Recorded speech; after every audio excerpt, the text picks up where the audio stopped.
Okay.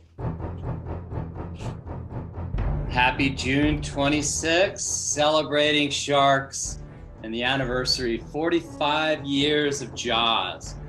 Hi, I'm David. This is our weekly ocean action episode. Not a boring webinar, not another Zoom, not another talking head. No, we have shark friends.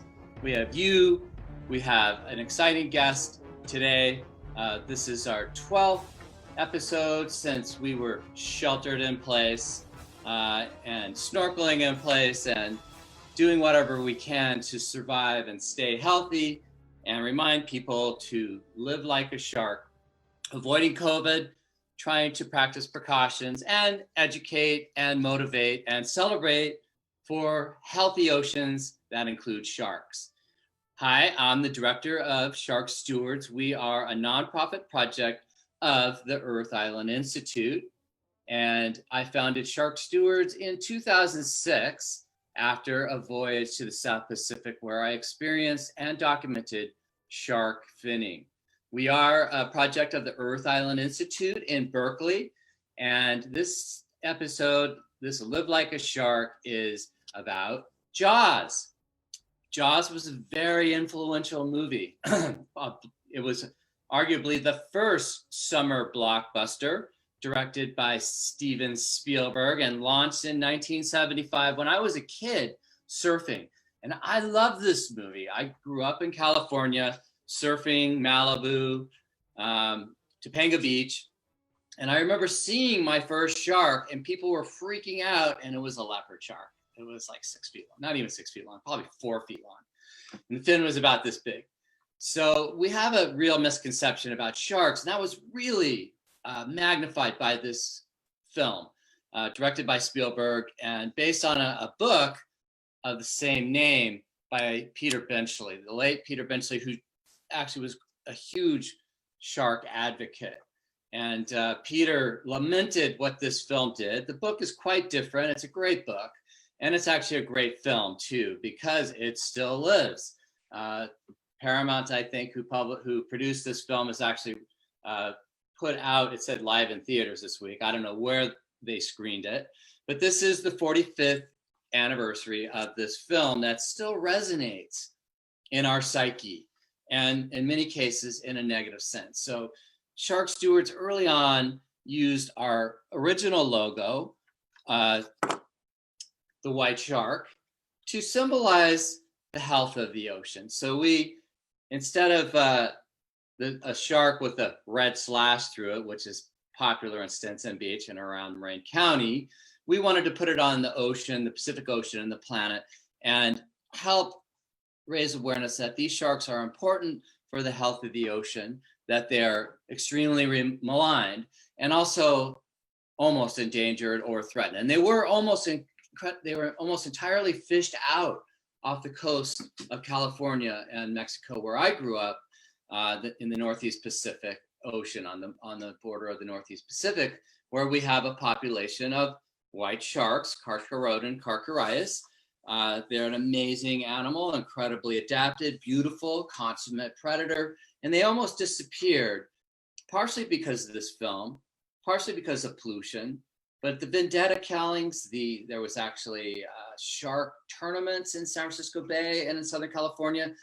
Where I went to school at UC Santa Barbara, there was a white shark fishery and one off of Half Moon Bay. And this was sold as whitefish, fish and chips, and shark steaks. So we were eating these great white sharks in the 70s, late 70s and the early 80s. These sharks were also killed in the gillnet fishery as bycatch, where it's estimated the number of this population went down in the possibly less than 100, but certainly the very low hundreds. And today it still has not rebounded much beyond 1,000. It's an argument about how large the population is in the Northeast Pacific, but it certainly can't be more than 1,500 or so. Most in the population are young of year and juveniles, so they're not the mature white sharks. But we are seeing them recover, and we're also seeing more encounters. So I wanted to use this opportunity because of this really great film and just show the trailer. We have Maria Korsmeros, who is a survivor of white sharks. We do work with white shark survivors and other people who are bitten by sharks, and this actually transforms their entire life, and in many cases, for the good for sharks, as in the case of Maria. So she'll be on a little bit later today to talk about her own incident and how it affected her, but also how it motivated her to help save sharks with us, with Shark Stewards. So she is the chair of our Southern California chapter, where I grew up. I am now in San Francisco Bay Area, but increasingly we work in Singapore, in Indonesia and Malaysia, and also in China, trying to educate, but also interdict and intervene in the shark fin trade and create shark sanctuaries for divers to experience and celebrate sharks and enjoy them firsthand and not fear them. And so we want to remind everybody to live like a shark, keep your fins clean, wash them often, practice social distance like white sharks. They kind of hang out, but they don't touch if they can avoid it. So keep your distance and always smile. So keep up your mood, keep up your good hopes, keep up your good work, wear a mask when you go outside, donate to Shark Stewards, and you can get one of these hand-painted white shark masks. So you're always smiling and you're protecting not only yourself, but those around you and also those who you love, particularly vulnerable populations like the elderly or people with risk factors. So this is our 12th episode. If you're just tuning in, hi, I'm David. I'm the director of Shark Stewards, and we're talking about Jaws and surviving Jaws and white sharks and the impact that this pretty incredible film has had on the American and actual global psyche, and what we can do about it to sort of reverse that negative connotations and experiences and perceptions we have about sharks. Because in fact, most sharks are not man-eaters, they're not women-eaters, they're not kid-eaters. They're seal eaters, or they're fish eaters, or they're dead eaters. And so sharks are important to the health and the balance of the ocean, particularly the apex predators. But as we discussed in our episodes, not a webinar, our Ocean Action series, 1, 2, and 3, we talked about the biodiversity of sharks and the diversity of their morphology and their ecological role. So if you want to look back, go to our YouTube channel where all of these reside, and hopefully people will keep tuning in. We started these because shelter in place with COVID, we started early in San Francisco, and I'm a teacher. I do a lot of public outreach and education. I do a lot of talks about sharks and about marine protected areas and about ocean health. We were shut down like everybody else, so we recovered pretty quickly and started doing these episodes through necessity to complete some classes that I was obligated. But then we continued to just like explore and bring people in. Like last week, we had Brian Baird, who is a ocean policy advisor, and Nicole Palma from the Marine Protected Area Collaborative. We've had people from like Simon Christopher in Malaysia and Aaron Gitkoski in Indonesia, talking about sharks, talking about the ocean, talking about diving, but really collectively talk about how awesome the ocean is, how important it is to us, and why we should protect it and how we can protect it. So that's what we do in these Ocean Action episodes, is we try to tell you how you can take action. And one of the things you can do is support Shark Stewards. Maria's birthday, Maria Korsmero, our Southern California chair and shark survivor, is having a fundraiser for her birthday. And I really appreciate that. It's tough for all of us. I'm not unemployed. I work 7 days a week, but I'm not paid 7 days a week. And funding is down, grants are down. All donations go to support shark conservation. So if you would, they are tax deductible, and go to the top of your page or this page and help out Shark Stewards so we can continue doing these. And once we open up, which we are now, we're actually back in the field. Looking for these guys, juvenile sharks off of Santa Barbara and Ventura, and that's where I am now. So this is our 12th one from the field. We want to get in the water, we want to help out with some of this population studies, and also helping people become aware that these sharks are not out to get us. We're more likely out to get them, and why we should really embrace sharks, that sharks are not the villains, sharks are the victims. So soon, let me check to see if she's joined, not yet, Maria Korsmeros, who is a mother, a triathlete, a personal trainer, and a highly motivated woman who really impressed me with her recovery. I reached out after her shark attack in 2016, and I wanted to learn about it and follow up, as my colleague, Dr. Ralph Collier of the Shark Research Project, and who does the shark attack files. But we're concerned about human-shark interactions and the potential negative effects that it may have, not only on white sharks, but on other species.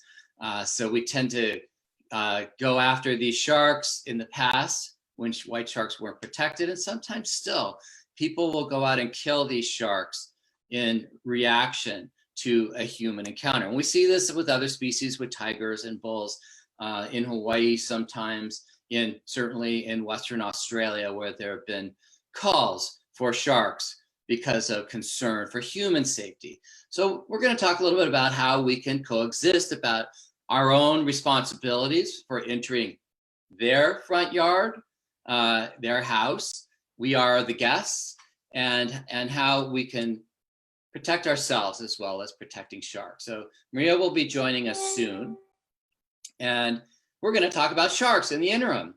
Of course, white sharks, Carcharodon carcharias, is an incredibly charismatic marine megafauna.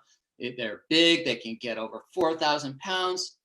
The largest confirmed is around 21 feet. It's speculated they can be as long as 25 feet. I've seen one 20 feet.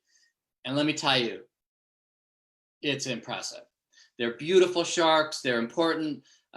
We think they may live as long as 75, possibly longer in years. A lot of the sharks we're seeing off California are young or young of year. Down in Southern California, where they're pup, where the nursery is, those sharks are under 10, 12 feet. The larger sharks tend to move north, where the larger pinniped or seal and sea lion colonies are, or the Mexican sharks are down off Guadalupe Island and some of the beaches off of northern Baja. These sharks are growing in number, but they're still relatively few. What we found through research with Stanford's tagging of pelagic predators and the Monterey Aquarium is that these sharks are actually migrating offshore every year. So right now, off of our coastline, off the Bay Area, the big sharks are gone. All the 15-footers, the mature females, the mature males, they mature around 12 feet. They head west out to what's called the White Shark Cafe, and then they come back in the fall, what we call Sharktober. And that's when Shark Stewards does a lot of education and outreach to talk about sharks, to celebrate sharks, not just white sharks, but the other 1,000 or as many as, depending if you're a lumper or a splitter, 1,150 species of sharks, skates, and rays, which make up the elasmobranchs. So Jaws was a very powerful movie. It scared a lot of people. They were terrified. We got to get a bigger boat. It was a very resonant film for some reason. And there's been a lot of books and a lot of studies and some PhDs even done on what this film has done. And perhaps it's a liken to the horror film genre, where we like to be thrilled. We get that fight or flight, that adrenaline rush, without actually getting chased by a grizzly bear or stabbed in a shower through a shower curtain, like in Psycho. So Hitchcock obviously was a master of the thrill and the suspense and the unknown. And Spielberg and the script writer that adapted Peter Benchley's novel really did an amazing job in bringing in this unknown, the scary factor. You see the shadow, you don't always see the shark. They didn't do such a good job in the following films. And Jaws had a big spin-off from Jaws 2, Jaws 3, Jaws Revenge. Mostly they included scantily clad women, but they were increasingly ridiculous and unbelievable, whereas Jaws had this elements of reality and belief, despite that it was a mechanical shark named Bruce, named after the lawyer of the studio. And this, if you look at the film, and I encourage you to see it, maybe we'll show it online because we do silly film nights live with our groups. Maybe we'll do an online film screening. So watch for that on the Shark Stewards Facebook or Shark Stewards page. But these other films that spin off, like Sharknado, I really like Sharknado, but Two-Headed Shark, Jersey Shark, Ghost Shark, all of these silly, unbelievable films that kind of followed this wave of popularity are successful, not as successful as Jaws, but Shark Week certainly is. And I don't know how long this has been going on, probably 45 years for Jaws, at least 25 years for Shark Week, the most popular, the most watched show on Discovery Channel. And quite often it's about shark attack redo.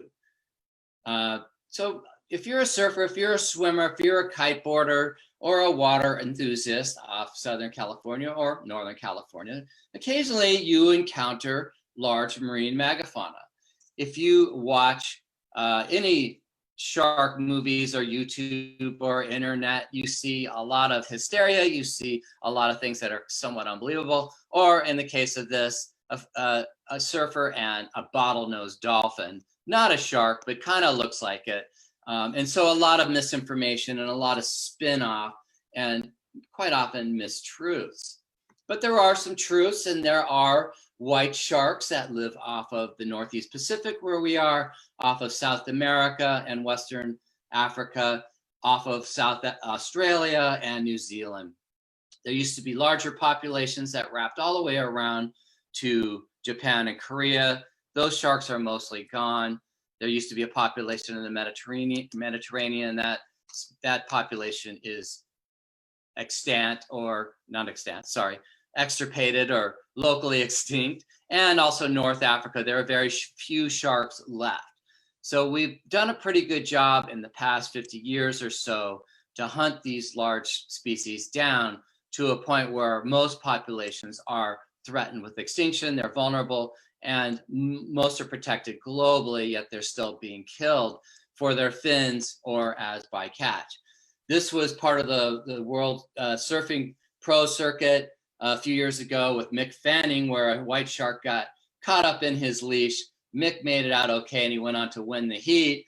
But these things do happen, and the people who are most likely to encounter a white shark are actually surfers. Off of our coastline, about 40% of white shark bites are surfers. Most fatalities are among surfers. However, there are around 20 million people off Southern California, and yet there are only 3 to 4 encounters a year. And about every other year off the entire Northeast Pacific, we have 1 death. Well, there's a lot higher risk, unfortunately, now from COVID and other factors than there are being killed by a shark. So I talked a little bit earlier about shark migrations, and the big sharks pretty much going west, some as far as Hawaii, some in this area in the center. If you look here around May, June, where we are now, and July, they're all out here in what's called the White Shark Cafe, and this comes from satellite tagging data. The younger sharks stay near the coastline. The subadults stay up a little bit farther north because they can tolerate the cold. But these larger sharks go out and they're circling around and they're diving deep, and they're feeding possibly on giant squid, other marine mammals, and we suspect they're breeding. Then during the months of around August, they start showing up. September, you start seeing this concentration near the Farallon Islands where we work every fall, and off of the area called the Red Triangle. And then they start leaving again in December, January. So this is an annual migration of the large sharks. The females, if they're impregnated, actually have an 18-month or so gestation, and they come back down to Southern California to give live birth. And sometimes we see larger white sharks down there, which are typically the females. And we know this from satellite tagging. So this shows a acoustic tag, a pat tag, and a spot tag, which gives satellite transmitting information. That again shows some of the tags. And this is the red triangle where I surf, where I swim, and where I dive, which has the great preponderance of human white shark encounters during the months we call Sharktober. And that is between September and November, peaking in October. So they're not all attacks, and quite frequently attack is misused and abused in the media, and it really is an investigation event or an accident. In some cases not. This is Dr. John McCosker in 1982. Louis Boren died, unfortunately. He was a kneeboarder off of Pacific Grove, and he got bit by a large shark. So unfortunately, Lou didn't make it, but John and Chris Lowe and Ralph Collier and others follow up, and you can see the serrations from the teeth. You measure the teeth, you measure the jaw diameter, and you can estimate the size of the shark. This was probably a 15-foot shark, so quite large. So Dr.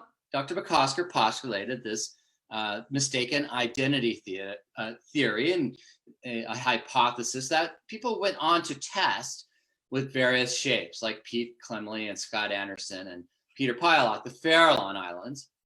So we believe that these sharks see us from underneath. They skylight us. They do not see color. They see contrast very well, and they're called ambush predators. So they come up from beneath, they swim really fast, and they bite and spit. So if you look at your screen, you'll see that there's a sea lion in this case, or a seal, and a surfer on a surfboard. Looks very much like the same shape. And then the other one is a seal on a surfboard, so he's definitely going to get bit. So we think that actually that this is a mistaken identity, that they bite, and this is why most people off our coastline survive, because the sharks don't go back for second in most cases. There is a dispute in the scientific community, actually a debate, I should say. Some people don't believe it. Others say, well, there's evidence that they do go back, and there have been cases, and that could be territorial, because typically sharks don't eat humans. White sharks do not eat humans, they bite. But occasionally, unfortunately, as the case earlier this year of a young surfer off of near Santa Cruz, he got bit, it hit his femoral artery, and unfortunately died. And that's a sad thing. But I think what we can do is learn from these incidents and try to figure out how we can avoid them. And California's done a really good job in developing protocols and a system of warning, of posting, of closing beaches, so that you don't have the Jaws hysteria. You don't have large economic loss, which is very serious, as we're seeing now during COVID, or when you have a beach closure during tourist season. So what's your risk? These are from the Florida Museum of Natural History, International Shark Attack File run by George Burgess. And some of these statistics are from the Center of Disease Prevention. Heart disease, if you're an American, your likelihood of death is 1 in 5. So 20% of us are gonna die from a heart attack, especially males. Accidents, less than, higher than 1% is your relative risk. Drowning, 1 in over 1,000. Lightning, 1 in 80,000. And shark attacks, 1 in 3.8 million. That's a huge disparity between your risks. So it's very, very low, but that goes across the whole population. There was a better study and a more precise study done by Stanford, by Fiorella McKelly and her colleagues, and it determined that the risk was much, much higher than 1 in 3.8 million, but still really low. So we found out a few years ago that actually selfies were much higher. There were about 180 people died from selfies 2 years ago, and there were 5 people who died from shark attacks globally out of almost 8 billion people. So the risk is really low. This guy's risk might be a little bit higher. He's probably going to die by Photoshop. So this is some of the information that was provided by our California Fish and Wildlife in California, Department of Fish and Wildlife. Since 1900, between 1900 and 2016, there have been about 110 encounters. I think it's 112 now, and there have been now 14 fatalities. What we are seeing is that there are more non-fatal encounters, not shark bites. So this includes bumped. You can see one line is the unprovoked, which most are unprovoked. Some are provoked, meaning either they're fishermen or they're putting blood in the water or you're doing something stupid. This is all shark data. This is not white sharks. So what is the true risk? Well, calculated by Stanford. If you're a diver, you're more likely to die of decompression illness, the BINs or other ailments, almost 7,000 times more likely. Scuba divers out of water enthusiasts have 1 in 136 million. Surfers have the highest of all groups, but that has remained relatively stable over time. Ocean goers in general are almost 2,000 times more likely to drown. So the real risk is drowning. So learn how to swim, listen to the lifeguard, keep a buddy near you, and your chances of surviving are high. And the chances of dying from a shark attack are really low. How do you avoid them? Don't look like shark food. Don't swim near seals or seal colonies. There have been divers, there have been swimmers, in one case off San Luis Obispo.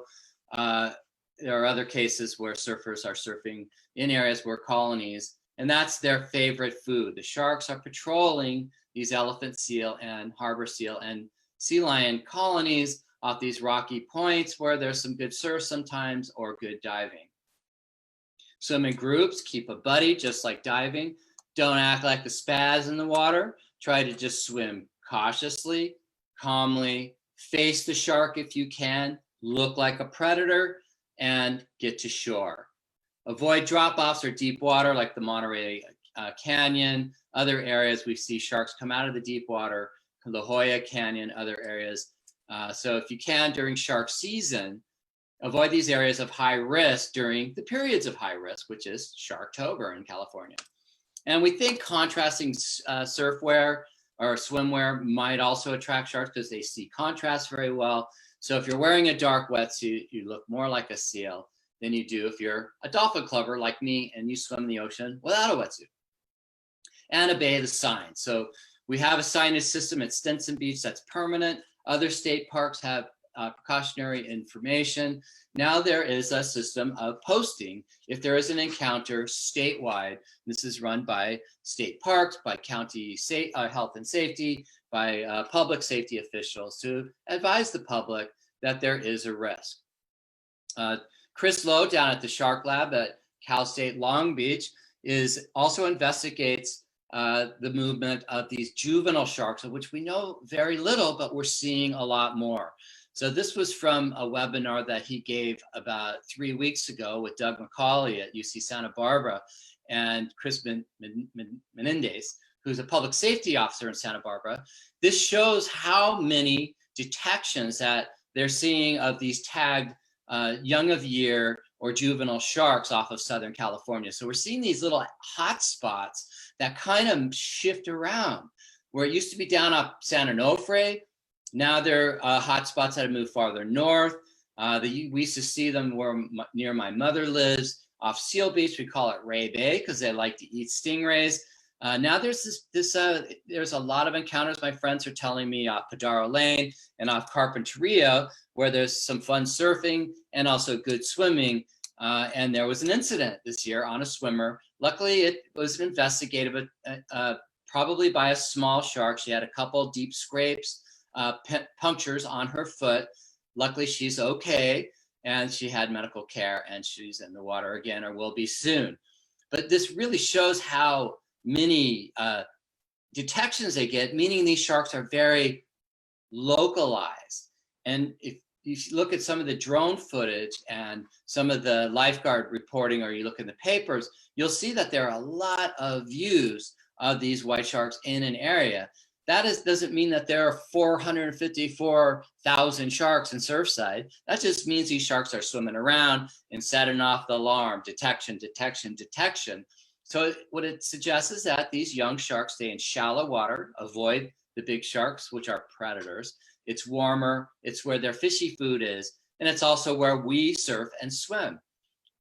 Chris also overlaid data of sharks and humans, and you see that mostly the swimmers and the bathers, the bodyboarders, are inshore where the sharks are not.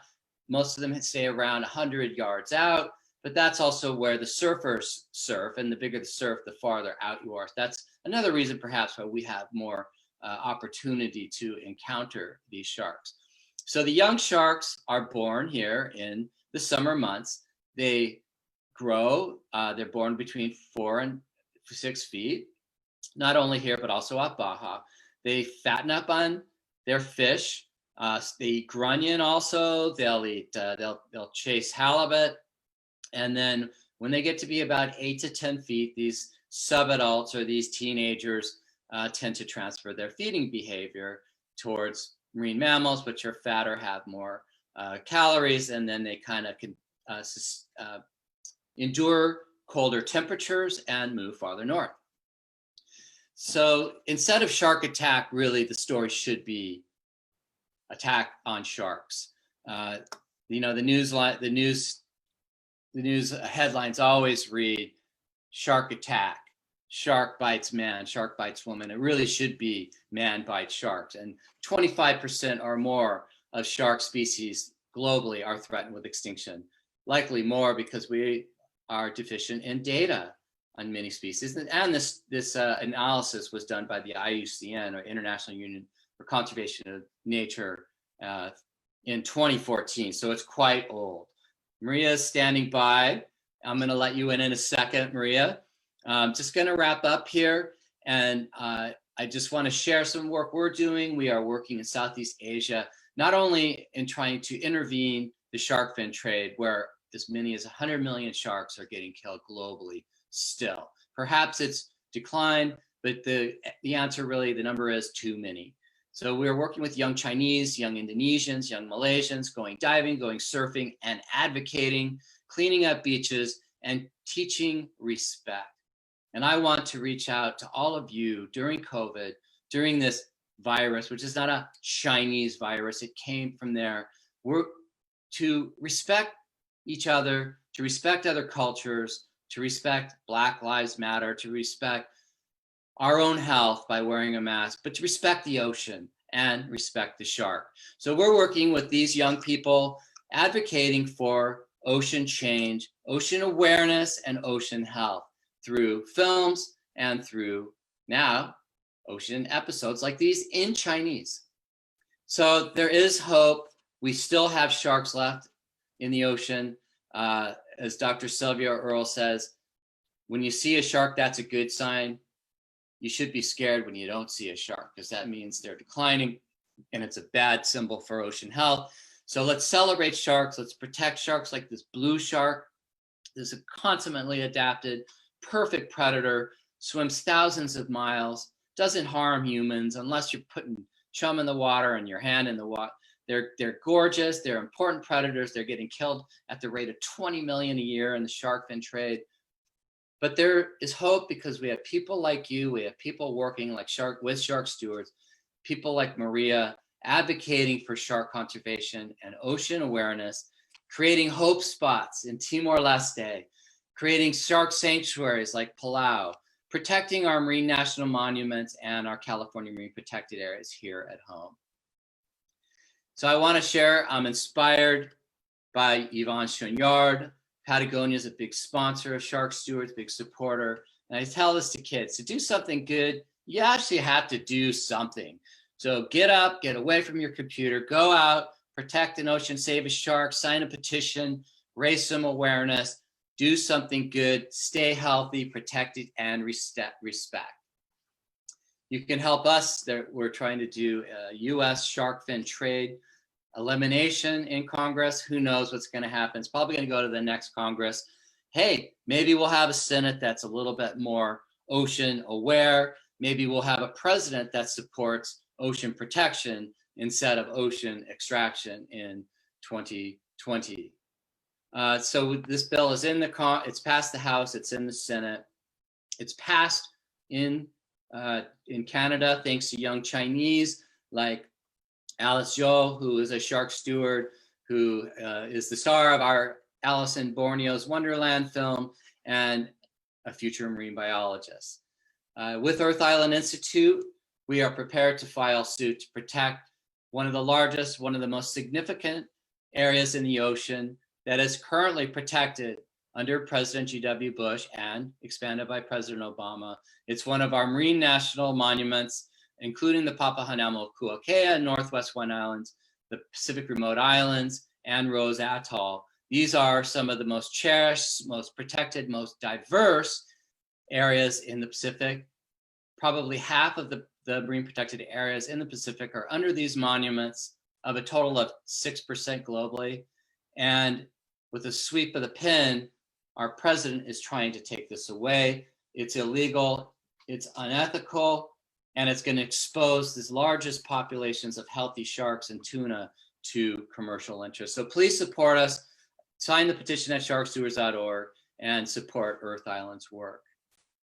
Join us at Guadalupe Island or Farallon Islands in the fall. Learn more about the whole ecosystems.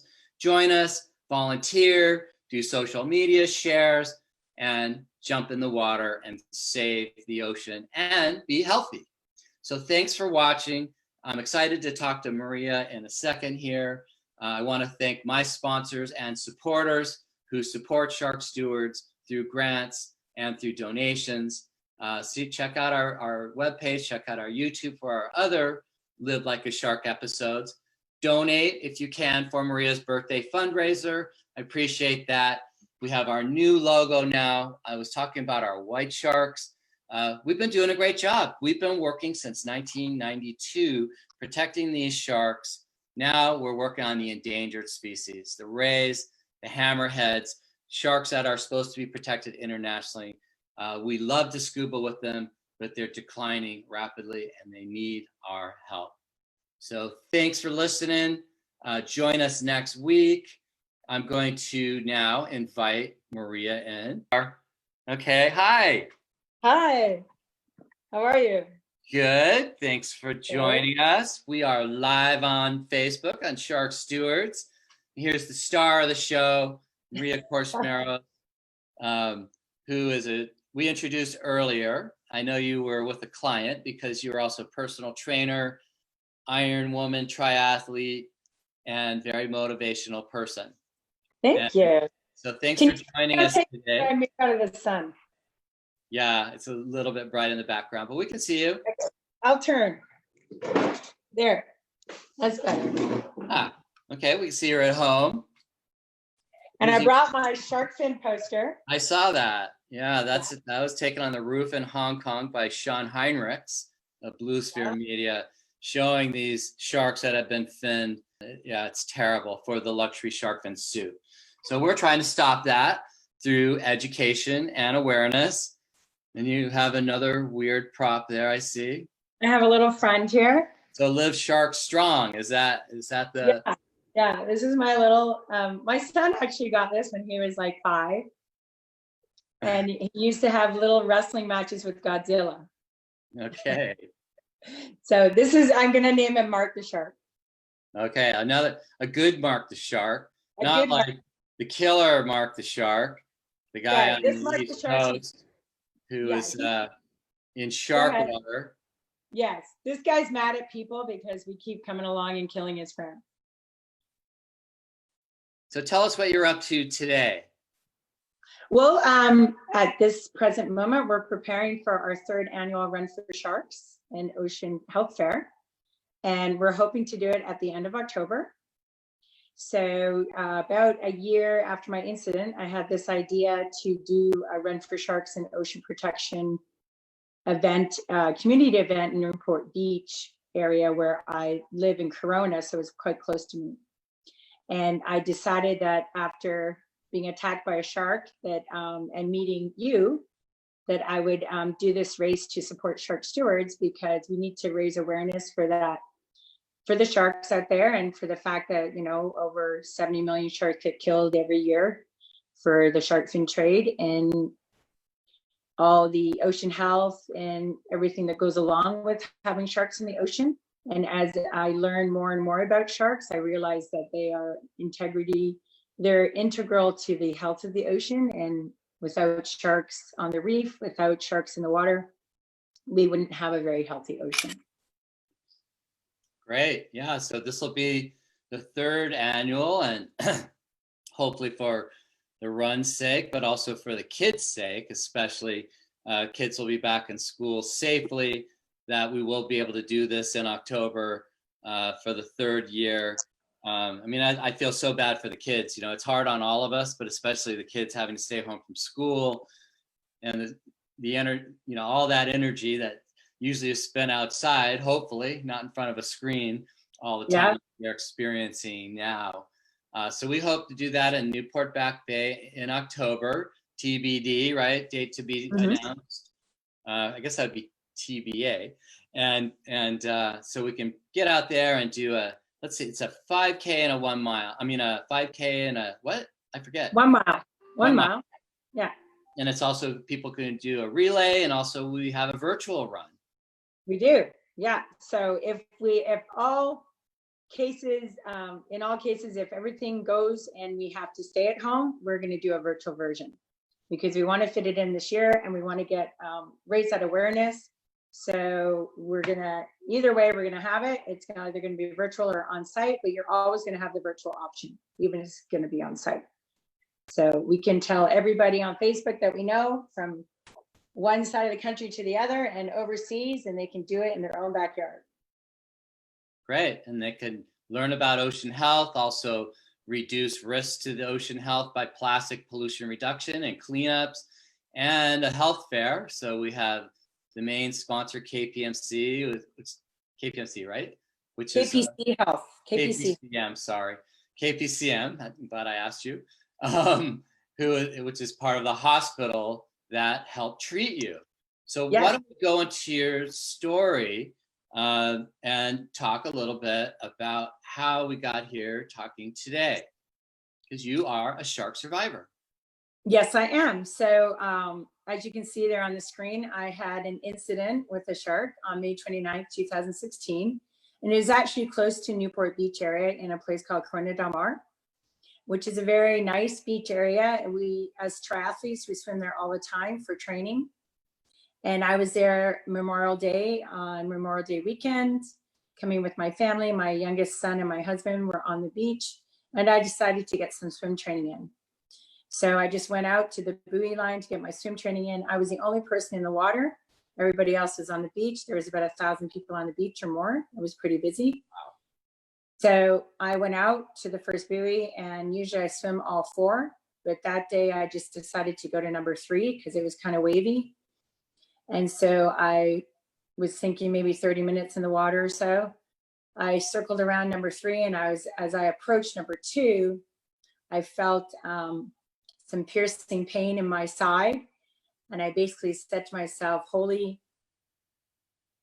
whatever, my coach was right, there are sharks in the water. And I knew pretty instantly that I got bit by a shark. And so lucky for me, there's a lifeguard boat there, which they are not there very often. The many times I would swim there, I'd swim there maybe 1 to 2 times a week since I moved here in 2009. I've probably seen them 3 times. So I saw them, I knew they were there when I started. So immediately when I got bit, my instinct was to call for help, to tread water and call for help. So I raised my arms in the air, I screamed, get me out, get me out. And the sound of my voice and the loudness of my voice and just my arms in the air attracted their attention. And they came over. I was extremely lucky, I tell you, because for me to swim to shore from that distance, it's about 200 yards. And I found out later with my arm injured the way it was and bleeding out. And with seawater, your blood kind of bleeds out a lot faster. And then I learned later from you that sharks, especially great white sharks, they circle around and usually come back to take another bite out of their prey. And if that had happened, it could have been, I could have died easily, or just getting to shore, I could have died. So it was a pretty severe bite on the middle of my torso. And lucky for me, it hit my ribs and my pelvis, which are the hardest bones in my body.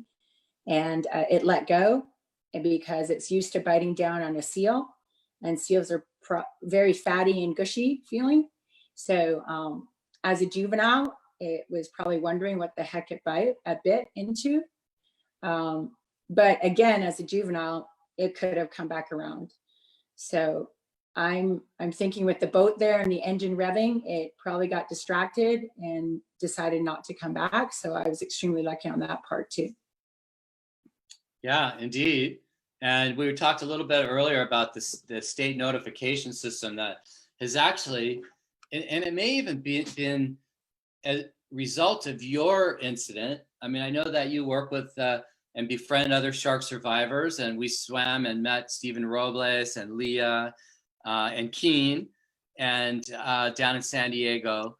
But since 2014, there's really been a lot of interest. Chris Lowe has received a lot of money through a state bond to do some of this research, but also still have public safety. So fortunately, there was a lifeguard nearby, and they were trained in emergency response, and you were taken. And were you airlifted to the hospital, or were you taken? No, so the picture you see there is where they actually took me to get the EMS crew to pick me up to go to the hospital. So what they did was they went around Balboa Pier and into the harbor, and they went to the Coast Guard docking area. So what they do in Newport on the rescue boats that pick people up, they call ahead to get the EMS people to meet you wherever they're going to drop you. And then the EMS loads you in the truck and takes you to the nearest trauma unit. So the nearest trauma unit was Orange County Global, which is part of KPC Health, who is our main sponsor now for the run. And so as my lifeguards pull me up to the dock there, EMS was coming down with their full kit to check me out. And they basically said, turn around. We got to get her in the ambulance right away. We need to take her to the hospital right away because she is in serious condition. So I was loaded into ambulance right away, and they just took off for the hospital. Okay, well, that was fortunate. I mean, that's one of the reasons that most people survive, especially in Southern California, because there is emergency response near and there is a system in place. Other areas that are more remote, like Western Australia, some of the remote coastlines in Northern California, if people can't get that immediate care, they unfortunately do not survive. But others, like my friend Eric Larson, who was bit in what was it? It must have been the 80s now or 90s. Surfing off Davenport, he tied off his leash on his leg. He got bit in the leg. That's off just north of Santa Cruz. There was nobody around. He had to kind of drag himself until he found some people walking a dog. And fortunately, he didn't bleed out. But we have to thank the emergency responders, but also now a lot of people who are really thinking about public safety and science and trying to combine the two. Where are the sharks? Where are they frequenting? What's their behavior like? How can we alter our behavior? So here's some of those responders there, and they were given awards. And there's Dr. Lowe, who investigated your encounter with your wetsuit, which in this case might have helped create the incident, but also probably helped you and maybe minimize some of the bleeding. But it looks like they cut it off, and then he's measuring the gap in the bite and usually the size of the tooth wound, and they can then we can predict the size of the shark. Yeah, and they also had pictures of my graphic content. Everybody, I'm going to warn you. I took some of your other ones out, but that's okay. You can see where you were bit in the torso there, and also got your tricep. Right. So the shark came in and actually bit twice, doubled on you. Yeah. So the first bite is upper, and then that bigger, wider one at the bottom is the second bite. And he also, that was pre-surgery, so he actually measured the bite mark, the width of it, and then the width between the teeth. Mm-hmm. And then on the wetsuit, he actually got DNA off the wetsuit. Right. Great. Yeah. So you had a pretty quick recovery, actually, compared to many, and being an athlete with discipline. You were out of the hospital. You were in the hospital for 9 days? 9 days, yeah. Which is a pretty long time. It's a serious injury. 161 staples and 7 stitches, which you now wear around your neck. Do you still wear it around your neck? I do, but today I have your hook on. Oh, cool! Right, our one less shark hook. One less shark hook. Yeah, yeah, you gave me for my birthday. So thank you, and happy birthday. Thank you. So you actually had a big support group, which is really important. Your sons and your husband helped you heal, and you got back in the water. And as an athlete, when was the first time you got back in the water? And tell us what that was like. Yeah, so the first time I got back in the water, my bite was in May, as I said. I recovered in June at my house. My parents actually flew in. And then in July, I went to Canada. I got back in the water in Canada, it was just a river. And once I could get back there and felt comfortable that I could actually swim, because I could only do the breaststroke because my arm had no range of motion whatsoever. And then when I got home, I was like, okay, I got to get back in the water. I have a race to do in October that I didn't want to miss because I'd already paid my dues and everything. So I said to myself, if I can get on the bike, if I can get back in the water, I can get to that race. So I decided in September, once I started riding, I decided in September I'd get back in the water. So I decided to go next door to where I got bit in Corona del Mar, and it's called Little Corona. Unfortunately, it's in the Bay Area. It's where the boats come in after being out in the ocean. So it's a protected area, more protected than, if you're out in the open ocean. It's sandy bottom. You can see right to the bottom. It's very clear. So I went there with a couple of friends of mine, and they said, we'll swim on the outside. You swim on the inside, wherever you're comfortable. And I said, great. So, but it really freaked me out just getting in the water. And I remember just swimming this small little buoy line in about 6 feet of water. And as I was swimming, I came upon a bunch of seaweed or kelp at the bottom. And as soon as I saw that dark shape, I basically jumped in the water because it freaked me out. And I thought it was something like, your brain just goes there. So I jumped in the water while I was swimming. I got up, looked around, made sure there was no fins around, and I kept swimming. And so I did that 3 times. And the second time I went, it was actually foggy, which really freaked me out. And then the third time I went, I was swimming and there was another guy in the water playing with his kids. And my friends again are there. And I'm swimming along and I'm feeling totally comfortable because there's more people in the water. But all of a sudden, he threw one of his kids in the air and they just landed with a big splash. And again, I jumped in the water, I got out, I looked around, and I realized it was just him playing with his kid. And now I try and swim in the ocean as much as I can, given that I'm in the Inland Empire. I have about a 45-minute drive. But as a shark survivor and meeting other shark survivors, especially in Southern California, Stephen Robles is an ocean swimmer. Leanne Erickson, who got bit about a year after I did, she's a lover of the ocean. Her boyfriend is a surfer. She's a bodyboarder. And then Keen Weber Hayes, he's the young man who got bitten in Encinitas 2 years later. He's a surfer. He's a free diver. We all love the ocean. We all got back in. But the big thing we understand as survivors is we're always looking for sharks. We're always aware that there are sharks in the water.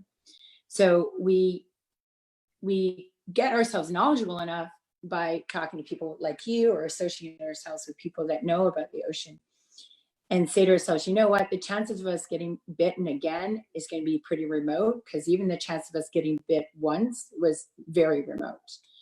So we've all had the courage to get back into the water to support each other in that venture. Because when I got back at Corona del Mar for the first time, it was actually last year on my anniversary. And Keen came out, like you had said, Leanne and Stephen came out, all to swim with me and to get me to have the courage to go back in. And it was a really great support group and event to have all those people around you and to say, you know what, Maria, we're going to be with you. We're going to support you. We're going to get you back in. And that's why I've been a big supporter around here of all the shark survivors and getting together and saying, you know, if you need any help, if you want to contact me, I'm available for you. And we also are members of a bike club page on Facebook, which is all shark survivors and family. So we all support each other wherever we are in the world, with our incident and with getting back in the water and with being comfortable again, you know, just doing a daily life, because it does impact your life from the moment it happens and for the rest of your life. Right. Yeah, it's very traumatic. And I don't think a lot of people realize, they think about the actual incident, but it is traumatic. And, you know, we've talked about this a lot, and I have with other survivors and people that have PTSD. They need to work through the beyond the physical injury. But here you are making fun of it with your Mark the Shark on your back and your torn wetsuit, inspiring a group of swimmers. So you've definitely got back in the pool, and you've got back on the race course, and you became an advocate supporting shark conservation. So this is in 2016 with your son, Lucas.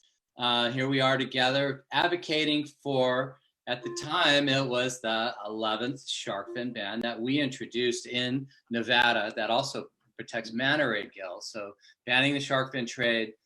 You came out. People are more interested in listening to you than they are to me. Boring science, statistics, you know. So it's intriguing. Your story's motivating and very inspirational. And now you're our chair and introducing me to these people. You just mentioned Stephen and Leanne and Keen, who are all survivors, and you have this network, which I think is really great, because I haven't experienced, well, I have a little bit, just on my ankle, by a baby reef shark, which it was more scared of me, I think, than I was scared of it. But people who have serious trauma like this, and to work with each other and to get back in the water, right?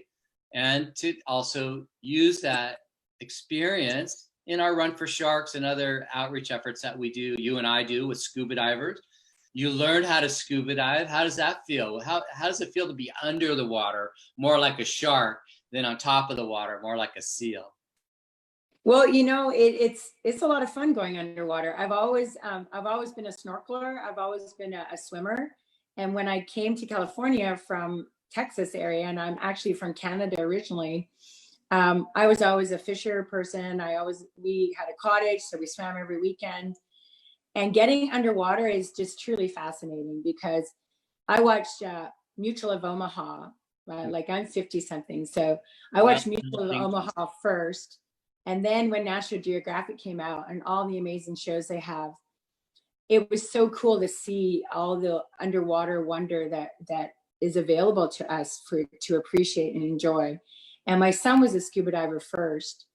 And when I got bit, he basically said to me, "Mom, you're prey on top of the water, and under the water, you're part of the ocean."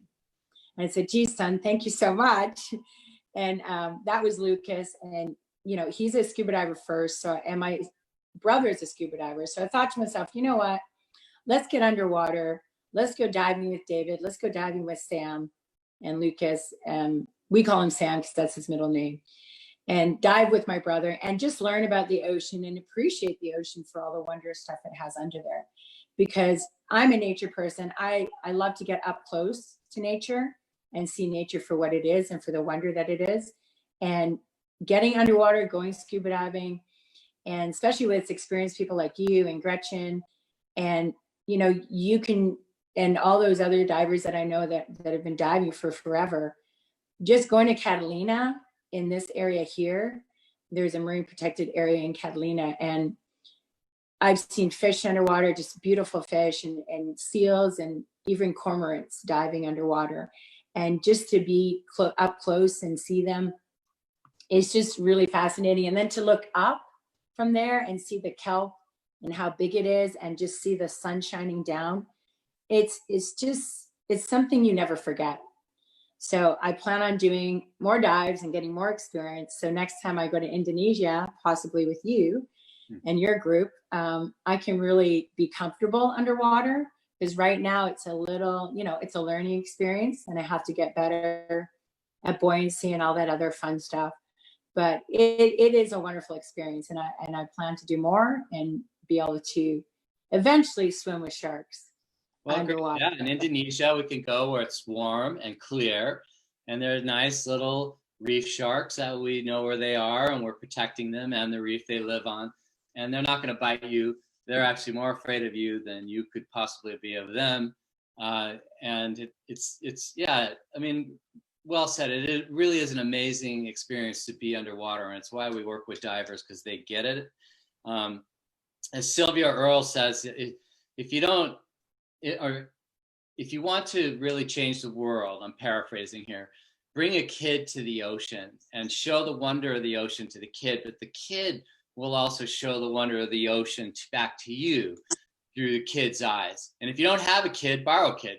And I add one more step: take a kid and put their head underwater, maybe teach them scuba first, but show them that. And I think that's going to create this world of people who love the ocean and don't just understand it when it's on a plate. So it's not just that. It's not just diving. It's we do a lot of education together with Jim Sherpa down there in Orange County with Shark Artifacts, cleaning beaches up, raising awareness, and even just getting kids out in nature with the 100 Mile Club running. And hopefully maybe we'll have a 100-hour club scuba diving and diving underwater. So maybe this fall we could do a dive together. Shark Stewards is planning to do a dive in Mendocino, or I guess Sonoma with Bamboo Reef. So we're going to be off one of our marine protected areas in a couple weeks in June. And it's a little bit rougher water than what you're used to, but it's in one of our state marine protected areas that has some of the best fish and the best wildlife because it's protected. And not so many sharks, but we see rays and sometimes a little horn shark or a swell shark or some of the other diversity that we have off of our California coastline.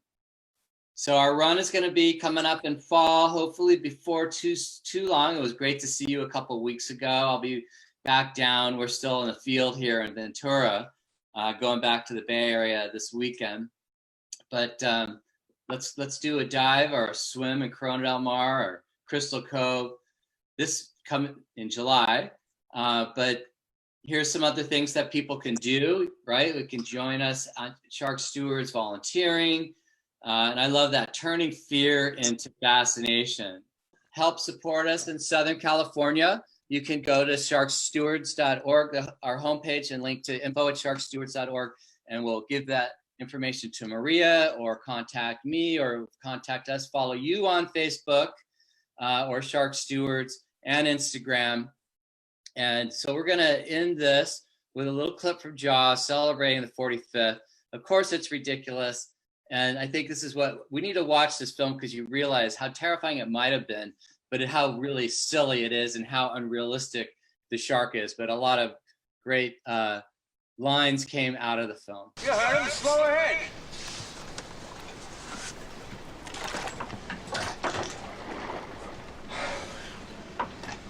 Of course, there's Robert Shaw, who did an amazing Slow job. ahead. I can go slow ahead. Come on down and chum some of this shit.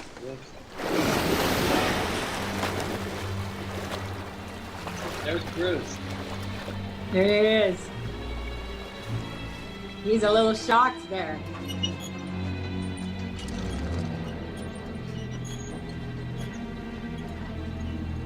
You're gonna need a bigger boat. Gonna need a bigger boat. Yeah. So with that, we'll sign off. Thanks again, Maria. I'll see you next week on Facebook. All right. Sounds good. Thanks, David. Thank you. Bye. All right.